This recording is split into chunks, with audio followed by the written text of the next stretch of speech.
విండీస్‌తో జరగబోయే టీ20 సిరీస్‌కు ఎంపికైన జట్టులో స్టార్ ప్లేయర్లు రోహిత్ శర్మ, విరాట్ కోహ్లీలకు చోటు దక్కలేదు.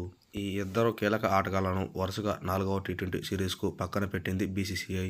హాయ్ ఫ్రెండ్స్, మన వీడియోస్ని చాలామంది చూస్తున్నారు కానీ లైక్ చేయడం లేదు. మన వీడియోస్ని లైక్ అండ్ సబ్స్క్రైబ్ చేయండి. పక్కనే ఉన్న బెల్ ఐకాన్ నొక్కండి. ప్రస్తుతం వీరు విండీస్ పర్యటనలో ఉన్నారు. అక్కడ ఇరువురు 2 టెస్టులు, ఆ తర్వాత 3 వన్డేలు ఆడతారు. అయితే విరాట్, రోహిత్లను టీ20లకు ఎంపిక చేయకపోవడం వెనుక ఓ కారణం ఉందట. టీ20 వరల్డ్ కప్ 2024 దృష్టిలో ఉంచుకుని భారత జట్టు మేనేజ్మెంట్ హార్దిక్ పాండ్యా నేతృత్వంలో యువ ఆటగాళ్లతో కూడిన జట్టును సిద్ధం చేసేందుకు రోహిత్, విరాట్లపై వేటు వేశారట. ఇది ఇలా ఉండగా ఈ స్టార్ ఆటగాళ్లు టీ20లకు ఎంపిక కాకపోవడం ఇదే తొలిసారి కాదు.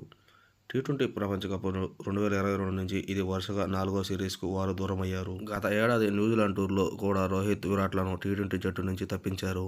దీని తర్వాత ఈ ఏడాది శ్రీలంక, ఆ తర్వాత న్యూజిలాండ్ స్వదేశంలో జరిగిన టీ20 సిరీస్లకు టీమిండియా జట్టులో ఈ ఇద్దరిని ఎంపిక చేయలేదు. కాగా రోహిత్, కోహ్లీ నవంబర్ 10, 2022న ఆడిలైడ్లో ఇంగ్లాండ్తో చివరిసారిగా టీ20 ఆడారు. ఏమైనా డౌట్ వస్తే కామెంట్ సెక్షన్లో కామెంట్ చేయండి. నా ఛానల్ను లైక్ అండ్ సబ్స్క్రైబ్ చేయడం మాత్రం మర్చిపోకండి ఫ్రెండ్స్.